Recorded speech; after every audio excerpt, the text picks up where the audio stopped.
Hello, everyone, and welcome to the Let's Talk Seahawks podcast. I'm your host, Robert Smith, along with my co-host, Adam Stellman. Today, we will be reviewing the Week 4 Monday Night Football primetime win by the Seattle Seahawks over the New York Giants. Adam, let's talk Seahawks. Yeah, another great game. Not the same kind of great game that we've seen the last couple of weeks because this was not a competitive game, certainly, especially when you look at the final score.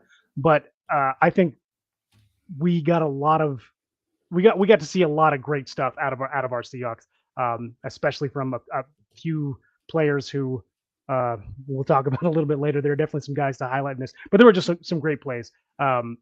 Whether it be defense or offense, I think there's plenty of things to highlight. This was this. I felt good about our performance in this game. I was a little bit hesitant to be all in, even though if you go back and look at what I said our score was going to be, I did predict a blowout, not this kind of blowout, but yeah, I'm fairly happy with the way the Seahawks came out of this game. No, I am too. I was excited. Everything was happening. There were some sloppy moments, but other than especially early.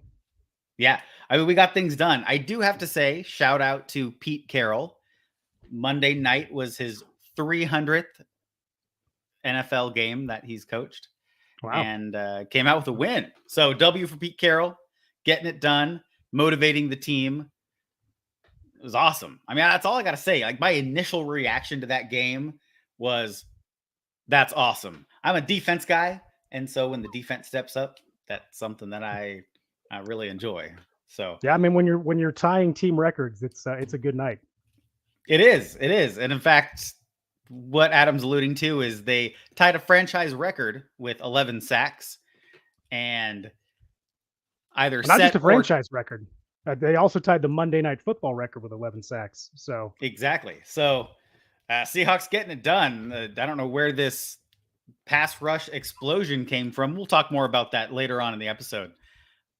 But yeah, a great game. Like I said, my initial reaction was mind blown. The Giants have more talent on their team than what they showed on the field, and the Seahawks exploited them for a bunch of weaknesses. But yeah, so every week we go through our 5 keys to success in our preview show. And let's run through those real quick. We'll just take about a minute each one just to see, do we think they did it or not? Did they utilize that key or not? Pun intended on the run through it real quick there. Hey, not intended, but I'll take it. So number 1 is stick to the running game. If you go through the way the plays were called, you have to look at the quarterback runs and see if those were scrambles because pass plays broke down, or if those were designed quarterback runs. From what I got, we did the math on that, and it actually came out to an even 60-40 called pass to run plays. So this is the edge of what I like. I like Shane Waldron to stay in that 55-45 range that he was in week 3. But hey, I'll take 60-40, right? I want somewhere between 50 to 60% pass, which then, equates to the 60-40 being the low end for run. So I think for the Seahawks, they stuck to the running game. A lot of that may have been skewed by late game calls, but I like it. Yeah, look, for the most part, the run game definitely, I think, got going in this. We used it a lot more to set up pass plays. We were definitely running a pretty decent amount of play action during this game. Not that, which I do not mind, especially when the defense is biting on it. It looks great, and we definitely had some great plays out of play action in this game. But yeah, I mean, it's kind of hard to say that they didn't stick the run. We had over 20, or there was 20 plus runs in the game, which is always a good number to hit. Plus, when you compare that to how many passes we did, we didn't have a ton of offensive output in this game, despite what the scoreboard says. But it was effective. What we put on the field was effective. So it's kind of hard to argue with any of that, especially when you look at the score. But yeah, I mean, I would have liked to see a little bit more of Zach Charbonnet a little bit later.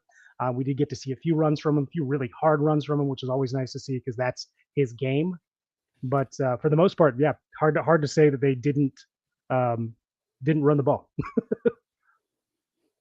No, they definitely ran the ball. Zach Charbonnet was only on the field, I think, for 16 snaps total, right around there, mid-teens, and maybe got 5 carries. I'd like to see that a little more. I love that Kenneth Walker got that touchdown on the goal line, but that seemed like a Charbonnet moment. Which I think we'll see a little bit later in the season. I mean, everyone knows as the season goes on, especially running backs tend to wear down a little bit. I think we're going to get more production out of Zach Charbonnet as the season goes on, but he's still getting familiar with the offense. Obviously, being out there for 16 plays shows that we have enough confidence in him to set him out there. He was out there for a couple of pass plays too, made some nice catches coming out of the backfield. I don't think I got to see as much as I would like, but I got to see plenty of Zach Charbonnet in this game. Yes, definitely. So we said we were going to make it quick. Yes, I think they stuck to the running game. All right. All right. Number 2 from our keys to success going into this game was 11 and 12 personnel always. This was our way of saying, hey, please at least have one tight end on the field. None of these empty sets. And we got backup offensive linemen. Let's stick to it. And from what I can tell, I don't think we had a single offensive play that did not have a tight end on the field. I cannot think of one off the top of my head. There's definitely a possibility that we did, knowing that there were several. We all of the wide receivers were out there at some point, whether you're talking about Thompson or Bobo and Jackson Zigba. We definitely didn't have any 5 wide receiver sets, but I think there might have been 1 or 2 where we had 4 wide receivers out there. But for the most part, we used the tight ends and they were effective. So this is exactly the kind of offense we need to see out of this. I know Shane Waldron wants to be really inventive with how he uses them, and it's fine. I don't mind when we have 2 tight ends in the backfield with a running back, and they go their different ways, or we have them, 1 on each side, and then somebody does a crosser. It's fine. I just want to see them out there because our tight ends are really effective when they're on the field, especially Noah Fant. I mean, this was a big game for Noah Fant. Mainly just one big play, but that was a good play. Yeah, he had over a 90 in his pass grade, his receiver grade, so to speak, through PFF. So they recognized the fact that he was out there being one of the better receivers on the field. All right, number 3, control the clock. This is tough, right? The defense scored once. We had decent returns. Yeah, we had decent returns in the return game. We had Diggs' interception got returned down basically to the red zone. So short fields. But it's hard to control the clock when you only have 20 yards to go before you score. So Seahawks lost the time of possession battle. So I can't give them credit for control the clock, but it is not their fault. Yeah, again, I mean, I don't think controlling the clock, we don't just have to talk about a time of possession when we say that. I think they were effective when they had the ball, when the offense was out there. There were several long drives, even though we had short field several times. We did give the defense a rest when they needed it. Obviously, the defense was very effective in this game. Mm-hmm. So I'm going to give them a passing grade on this. It's not an A, but if we're going to do pass fail, I think they pass when it comes to controlling the clock. When they had the ball on offense, they controlled it pretty well. So I'm going to give them a passing grade. Not that we're handing out grades here, but like I said, not their fault. All right. Our 4th key to success was we want a repeat performance of what they showed us in week 2 and 3. The toughness from week 2, the complete game plan that we saw in week 3. I think they nailed it. In fact, this defense might be kind of bringing me around to some of the things that they're doing. We'll talk about that when we talk about the defense. But as far as repeat performance, yes, I think they went in with a good plan. I think they executed that plan and really made the Giants pay. Yeah, I'll tell you one thing that stood out to me, and this is a repeat performance in this sense, but it's how well they make adjustments when things are not going their way. We're going to talk about injuries a little bit later. There were several of them in this game. We had to put a lot of guys in as spot starters, and they've shown through the first 4 weeks of the season that they can have an effective offense and defense no matter who they're putting out there in personnel. So I thought that was great because the offense ran exactly how it looked like it was supposed to, no matter who got hurt and who we had to kind of plug and play there on that offensive line, and the same with the defense. So I'll definitely say they gave us a repeat performance. All right. And we had a bonus one this week. Well, we got 5 first. Well, yes. Or do you want to do the bonus one now? Let's do the bonus. Well, let's do the bonus one now. We did have a bonus one. Sure. Okay, we had a bonus one, and I'm only skipping 5 because 5 is going to lead us into our next topic. Yes, you're right. I apologize. We did talk about that. So our bonus one was play like you've been there before. Well, listen, the Seahawks love playing at MetLife Stadium.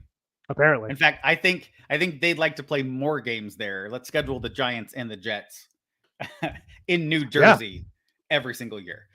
Yeah, well, we clearly know what we're doing on that surface. So yeah, I mean, they definitely played like they were there before. I don't think we need to spend too much time on this one. I will just say this before we go, because it's worth noting. We are undefeated under Pete Carroll in the Meadowlands. We have yet to lose a game in MetLife Stadium. That includes obviously our Super Bowl 48 win, and we're currently undefeated under Pete Carroll on Monday night as well. So kudos to our coach and the coaching staff for that, because obviously they're part of that win. So yeah, touching on that, as one of my watches. So the first time I watched the game, I watched the normal broadcast. The second time I watched through the game, I watched the rebroadcast of the Manning cast of it. Oh God. And then I watched some of the condensed replays just to get more of a feel of the game.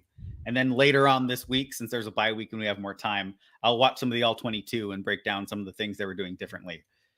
But on the Manning cast, I think Peyton Manning still might be a little salty about that Super Bowl loss.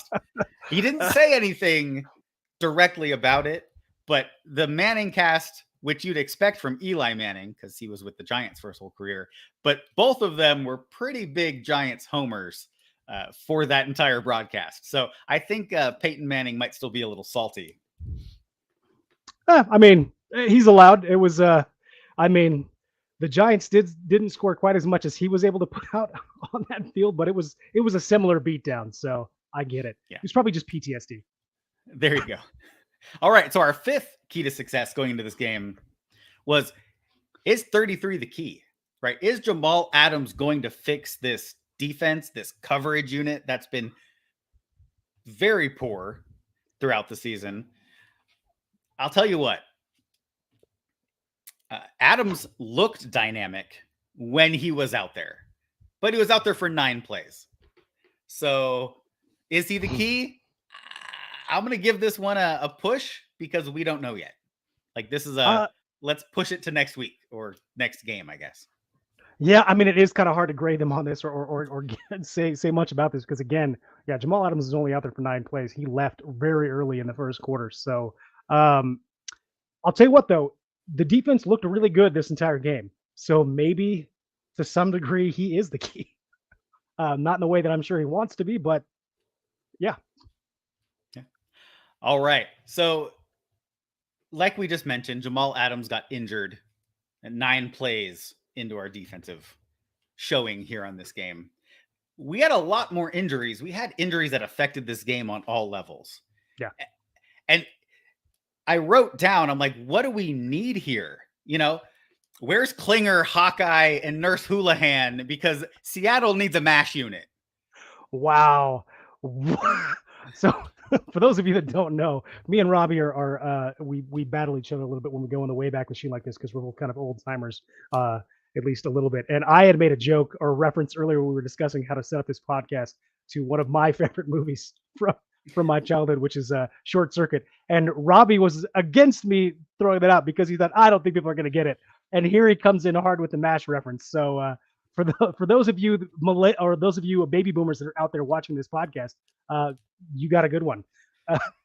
Hey, there might be some Gen X. They'll get that reference. Sure.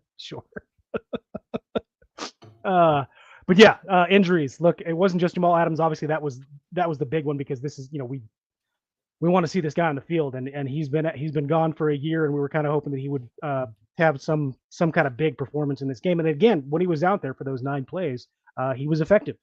Unfortunately, he tried to be a little too effective, and I think he was trying to take out the quarterback on the play that he ended up getting injured on because he suffered a concussion, took a knee to the head.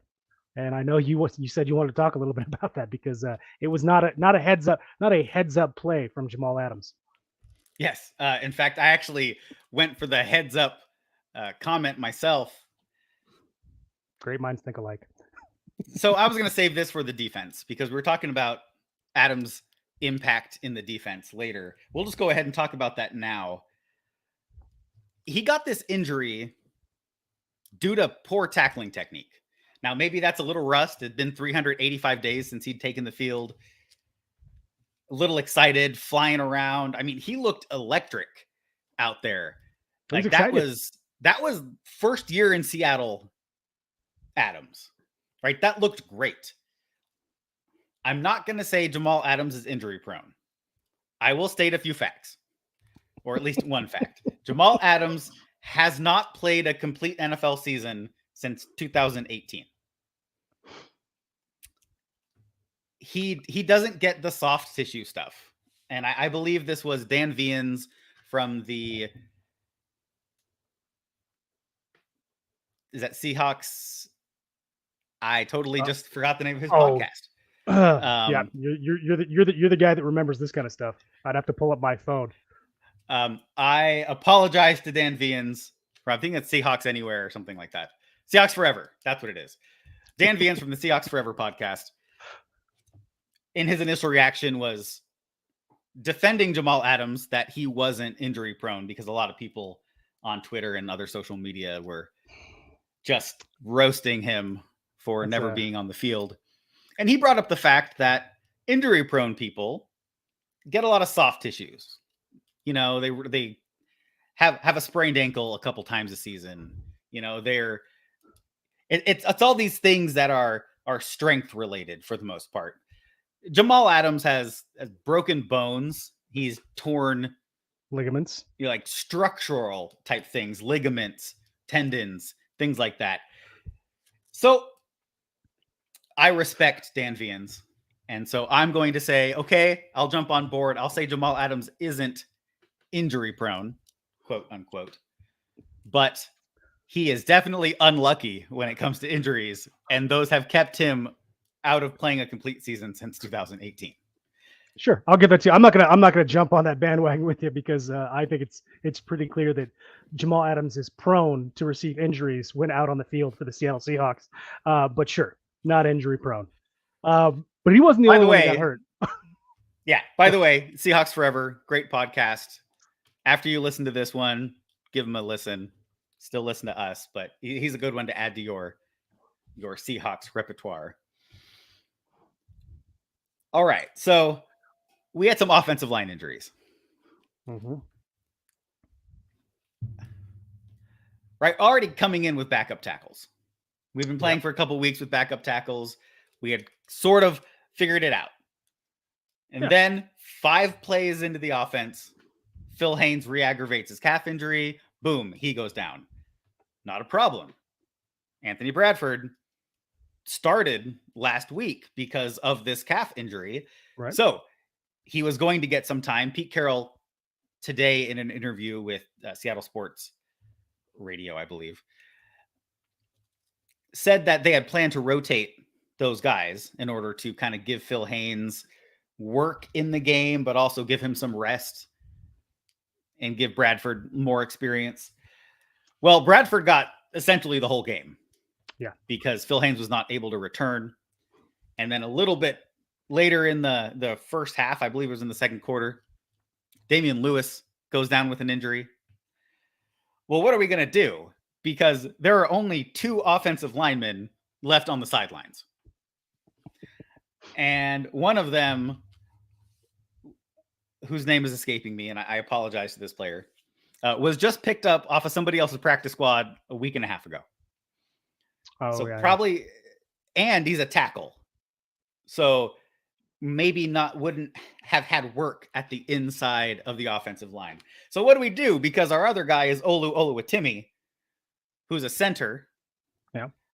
But somebody they really liked. In fact, there was a position battle between him and Evan Brown in the preseason. So they're like, all right, Evan Brown, you have experience in the NFL at guard. You know these calls. We like this young center. So Brown, why don't you kick over and go fill in for Lewis? Oluwatimi, let's go get some actual game snaps against a pretty formidable defensive line there at center. And so we went into this game with 3/5 of a starting NFL offensive line. At one point during this game, we had 0 offensive line starters in the positions in which they're on the depth chart as the starter. So, but for most of the second half, that was the case. Yeah. So I got to give a shout out to the Seahawks coaching staff, specifically the offensive line coaching staff, for getting these guys ready to be able to get out there and play. One other key injury that we got to talk about is that the Geno Smith's injury to his ankle. Geno was obviously really fired up after that happened. For those of you that didn't watch the game, why you're not watching the game, but got tackled out of bounds by linebacker Isaiah Simmons, one of my personal favorite guys. Not after this game, but Isaiah Simmons. It wasn't a horse collar tackle, but essentially the exact same thing happened. He basically folded Geno back over himself, fell onto his feet, and Geno got pretty salty about it. Went out there for one more series. I think darn near got intercepted because he just couldn't plant to throw, and ended up going out. And we had Drew Lock come in for part of the second half. But Geno looks like he's going to be okay. He did obviously come in and not finish the game, but he did come in and play several series in the fourth quarter. But yeah, it looked pretty touchy. I mean, if you saw Geno get up after that, he was obviously very tender on his feet. And then obviously that first play, he comes out after the tackle. He did not look right. So I'm glad he was able to come back in. I think for the most part, it looks like the Seahawks avoided major injuries on this. But yeah, we're getting pretty thin on our game day rosters as we go through this season. So the bye week, which we have coming up this next week, couldn't come at a better time. No. And we pray for more success in the injury department. Let's keep these guys healthy for the rest of the season, because this is our bye week so early. Yeah. So Geno Smith was injured on sideline tackle, totally legal tackle, and nothing dirty about it as far as legality of the tackle. It's called a shoulder drop tackle. It's where you basically leave your shoulder down and you end up dropping all your weight. Well, that's dangerous because it's like a horse collar tackle in that your weight can go into the legs of the person that you're tackling. The competition committee talked about getting rid of it, like outlawing this particular type of tackle. As a defensive guy, I'm with the Players Association, who fought that rule, in not eliminating it because it can be dangerous, but it's not a dangerous play, I guess. It's one of those where you're still tackling the person. There's no intent to injure on it. You're not targeting somebody with the crown of your helmet. Like, it's not overt like that. So we'll see what happens. But it is what it is. And I'm glad he wasn't injured. Yeah. More than, I think Pete Carroll said, it was a twisted knee. So hopefully, he's sore for a couple days and then he's good to go. Yeah, I mean, look, we at some point there's only so many things you can kind of relegate out of a contact sport like football. These are bang bang plays, like Robert said. I don't think that there was any intent by Isaiah Simmons to cause harm. I don't, he was tackling. Geno fell. He ended up going underneath him. These kind of things happen. But yeah, Geno definitely got a little fired up about it. But for those of you, the fans that were getting fired up about it, this wasn't a dirty play. It wasn't. It was just a tackle that happened to hurt our player. It happens. So those are the major injuries. I'm sure other guys got, maybe picked up a little thing here or there, but nothing of note that was brought to us by the coaching staff in the post game or anything like that. Now, we talked a little bit about how the defense played. We hinted at it. We named a couple stats. We talked about Jamal Adams' impact while he was out there. And like we mentioned, he got hurt. And like we mentioned, the bye week is coming up. So he has 2 weeks to heal. I love the aggression that we saw out of Jamal Adams. I can kind of see the vision. Yeah, I can see the vision that the defense had in the preseason where they're like, oh, we have these really big chess pieces that we can use. Jamal Adams was flying around. He was aggressive. He almost got a sack. I mean, he made 2 tackles in those 9 plays that he was out there. Yeah. He was doing really well. What happened is he got really aggressive on Daniel Jones on a running play. It got a scramble drill by the quarterback. And he went low, and the open field, going low to tackle somebody is a pretty safe bet because normally people don't break that tackle. But what happened is he was lined up for the thigh like you're supposed to. And then he lowered his head and just went for the hit. And so it was a bad technique. And that is why he got injured, because he was going for that thigh, took his eye off the prize, and then took the knee to the head. It's tough because, once again, you love the aggression. But you have to stick with the technique and the fundamentals. So he has 2 weeks to heal up. You know, he can heal up. He can go watch some USA football youth heads up tackling videos, learn to keep his eyes up, and that won't happen. So buy and drive, guys. Come on, Jamal Adams. Yeah, look, the Seahawks have kind of been known about for their how well we've tackled through most of the Pete Carroll era. We've had some issues with it the last several years, especially since switching to this defense. And even though I do think that, we've got there's the count right there. It says dominating defense, and I think this was a very dominant defensive performance by our team. We still missed quite a few tackles. I think we had 10 plus tackles missed again. That's something we still got to clean up, because I feel like if there had been a different guy running the ball for the Giants, the score could have looked a lot closer. Oh yeah, if Barkley was out there, that would have been a different game. Yeah. So we talked about Jamal Adams being one of those chess pieces that they can move around and do what they need to with. We got to see in this game why they drafted Devon Witherspoon. Yes, we did. And before he got injured in preseason, we heard all these rumors coming out of training camp. I don't live in the Seattle area, so I wasn't able to attend any of the open sessions of training camp. Adam's right there with me. He's also out of market. But we heard, okay, Devon Witherspoon, who hardly ever, if at all, lined up in the slot. Very rarely. Less than 10% of his college plays were in the slot.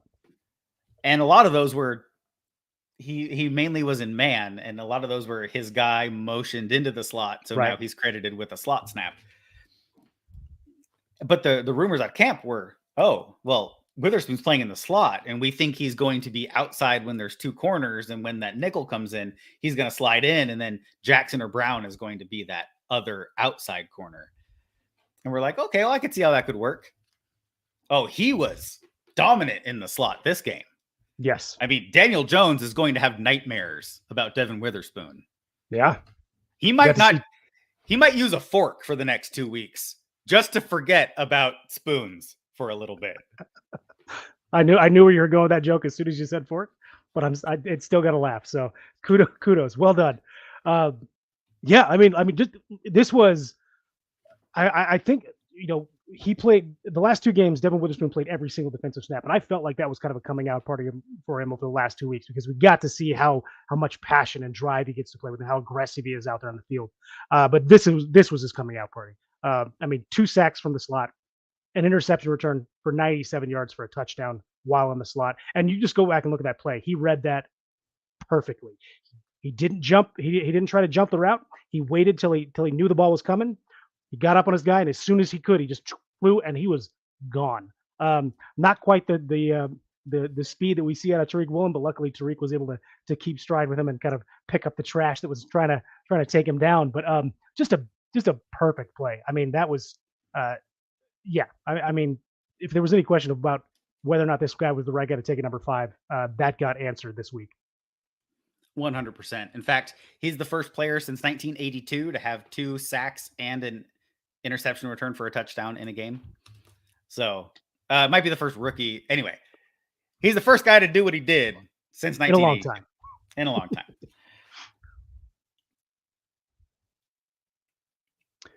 You want to talk about some of the other guys that that had some good plays there? Because we had 11 sacks in this game. Witherspoon was credited with 2, but he wasn't even the only guy that had multiple sacks. Bobby and Jordan Brooks both were credited with 2. Miles Adams got his first sack of the year, and Boye Mafe also came away with a sack. I think was Nuosu credited with 1? I don't know if he was credited with 1. He may have got half a sack. I know he was in there. He may have forced the quarterback to move up, then get sacked by somebody else. But yeah, Nuosu had over a 90 grade by PFF for this game. So, I mean, he was out there wreaking havoc on the line. Mario Edwards, that's who else got a sack. Sorry, that's another guy who got a sack. But 5 other guys besides those guys got sacks. It was just a sack fest today. I mean, obviously going up against what's been looking like a pretty terrible offensive line that the Giants have been fielding this year. But Daniel Jones, I feel for you, guy, because he was out there for every single offensive play. And I don't know why they kept him out there at the end, because he looked like he was just hurting. Yeah, no, he was definitely in the ice tub today. He getting a bit of that recovery. And to his credit, I think Tyrod Taylor did play 1 series when they finally threw the towel in there at the end of the game. But on that Devon Witherspoon pick 6, Tariq Woolen clocked over 22 miles an hour, catching up to Devon Witherspoon in order to give him that escort to the end zone. So it was awesome to watch. Great highlight. Love, Witherspoon, and Woolen as those 3 Seahawks taking that ball back. I thought it was really a cool moment. It speaks to the future of this secondary as we saw those guys running that ball back to the end zone. Yeah, I mean, we've talked about how talented this secondary is on paper. I mean, and not just on paper, we've seen all these guys make great plays. I mean, obviously we haven't seen a ton out of Julian Love here in Seattle, but go back and watch some of those highlights from last year playing with the Giants. The guy's a baller. We've obviously seen Tariq Woolen, the guy that should have won defensive rookie, well, minus Aiden Hutchinson. Certainly the best rookie corner from last year. And come at me, Jets fans, please come at me. Yeah, I mean, that starting duo alone brings tears to my eyes because of how beautiful it is to watch those 2 guys on the field. But yeah, you bring in Julian Love. Obviously, I'm hoping to see my guy Kobe get back out there. We have a very young, talented group. You can add in Mike Jackson and Trey Brown to that too. But the future is still bright for the Seahawks backfield for sure. Yeah, and once they ditch those Fangio zones, then we'll be in business. We'll really get to see it. Speaking of scheme, I almost became a believer after this game. Oh, I jumped you there. You jumped a little bit. That's all right. I did. That's kind of me. But for those of you in the audio world, Adam put the wrong banner up on our live stream. Not the first or last time that's going to happen. So I've been critical of this 3-4 scheme. I think it's soft, and I will use that word because defensive players hate it, but also it is apropos for this particular situation. And that is, people were able to do whatever they wanted to the Seahawks.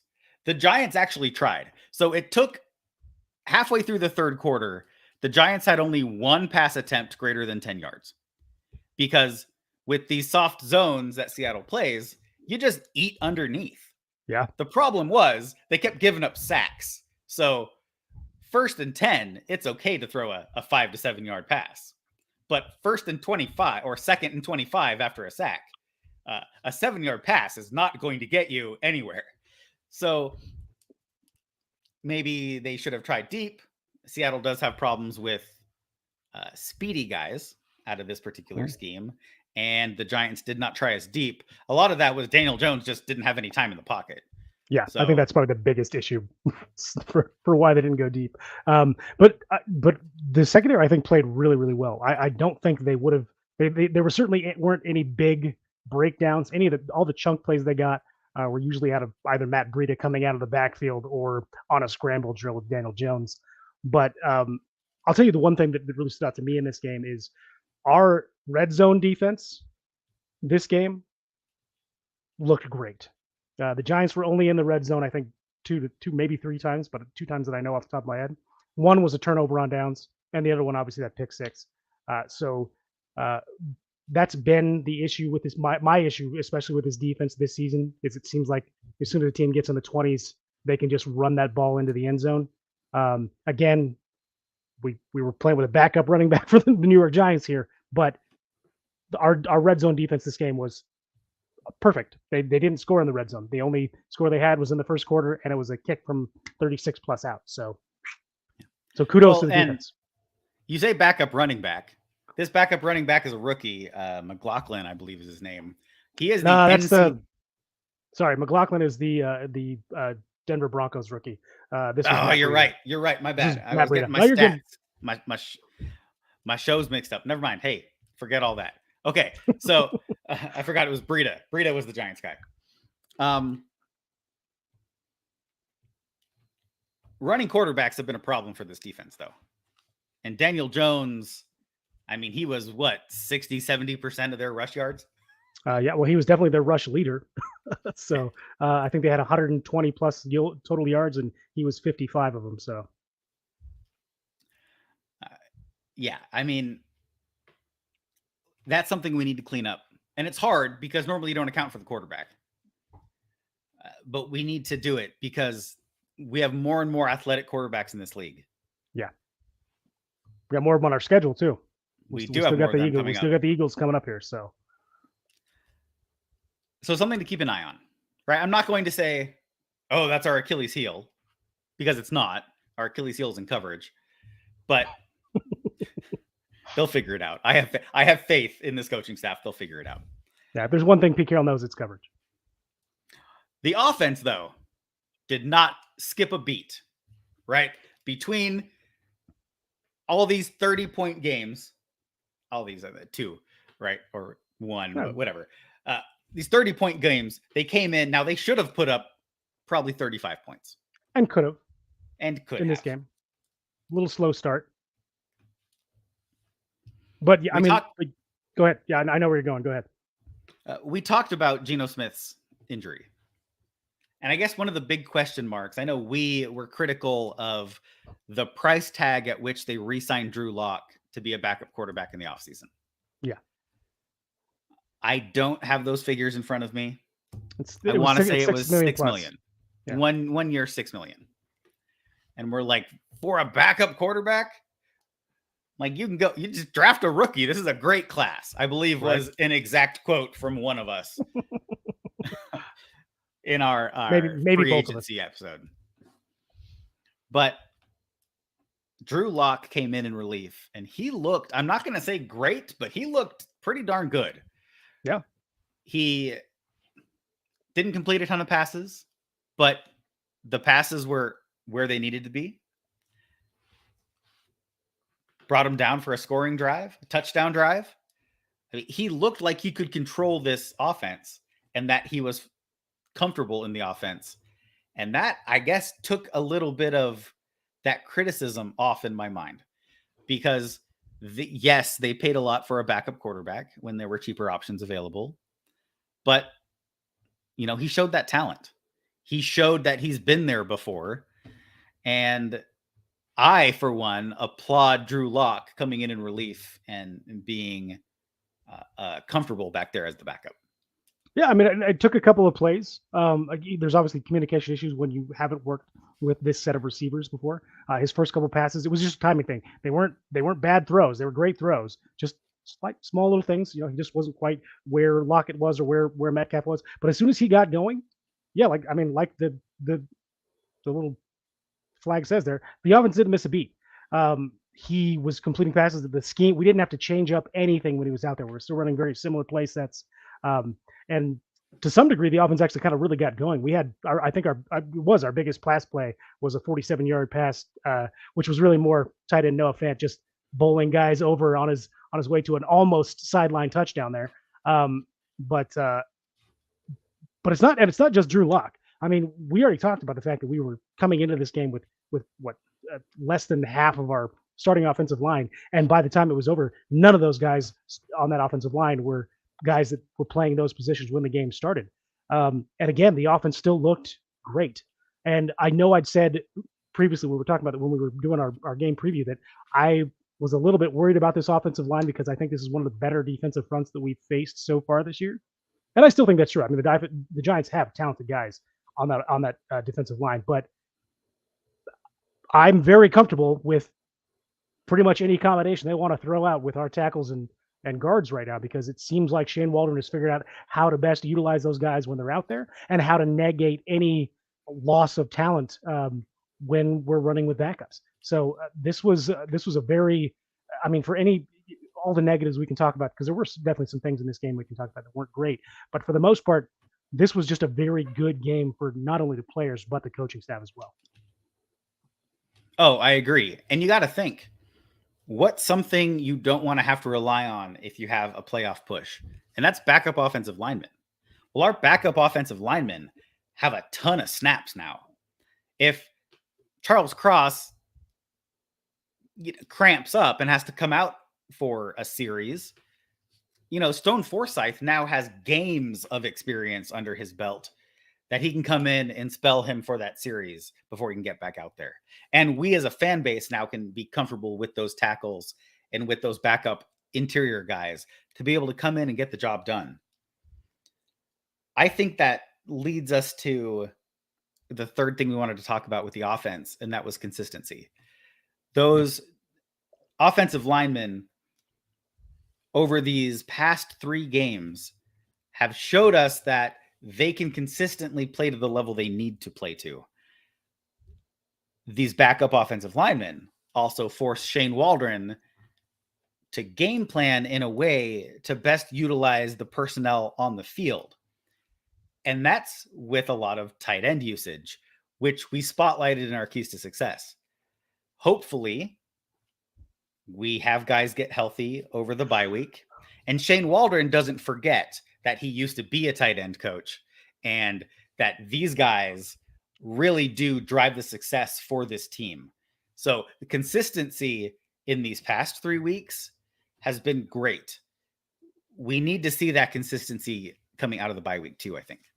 Oh yeah, for sure. Look, I'm right there with you. I am a little worried that maybe when we have a full complement of players, especially on our offense, when that's a full, our starting offensive line, the guys, the 5 that we wanted to put out there at the beginning of the season, that we're going to see less of these 11 and 12 personnel, which I do not want to have happen.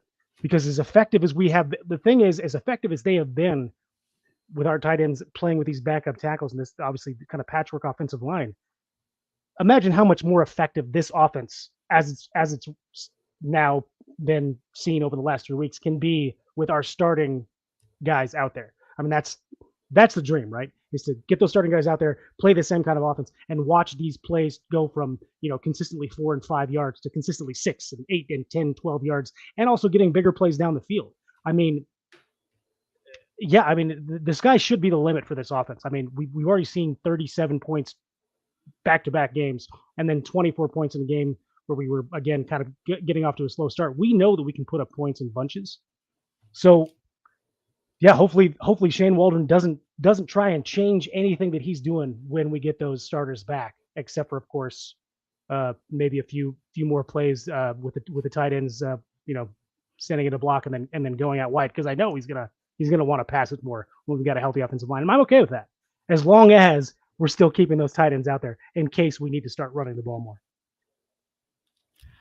With a 2-headed monster like Walker and Charbonnet, I don't want him to throw the ball more. Let's run the ball. Let's get back to that 55-45 ratio. Let's run the ball to set up those play action passes and utilize the talent of Geno Smith's arm. Adam, what are your final thoughts when you look back and you think about this Week 4 win on Monday Night Football? As excited as I was coming out of this game, and no matter how much I enjoyed this game, and I really did enjoy it as a fan, I enjoyed watching our team play this game because it was dominating. I mean, our offense was scoring, our defense was shutting guys down. We had some great splash plays. We already highlighted to them, obviously the pick six, and then Noah Fant's nice big catch and run. But this, I think, was one of the poorer offenses we've seen thus far this year. And I think that kind of meets out with them only scoring 3 points. But the Giants team as a whole really hasn't gotten themselves together this season, and the meat of our season is coming up after this bye week. So as great as it was to watch this game, I'm taking it with a little bit of a grain of salt because I've got to see this kind of consistency still be put on the field when we are facing much tougher opponents, as we will when we get into the season. I mean, we haven't even seen the 49ers yet. We won't for several more weeks. We've still got the Rams again. And they, after embarrassing us at home, I want to make sure that we see the Rams in LA, we come to play. So love what I saw. Let's get healthy during the bye week. Let's get everybody that starting group out there and make sure we continue to make this team look as good as it has thus far, especially the last 3 weeks. Yeah. I hear your apprehension. I hear that you're withholding great praise to see if they can repeat these performances. And I completely agree with you. I echo those sentiments. But there's a ton that the team can build on based off of what we saw in week 4. The defense is finally clicking.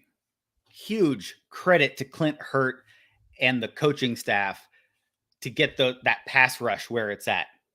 Yeah. Of those 11 sacks, 5 came from D linemen, 6 came from linebackers and defensive backs. They're spreading out the wealth in this pass rush, and they're scheming in order to get it done.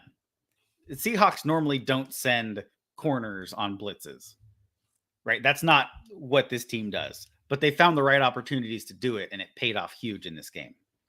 There's a lot to build on. They need to go back and look and see how we can tweak things, right?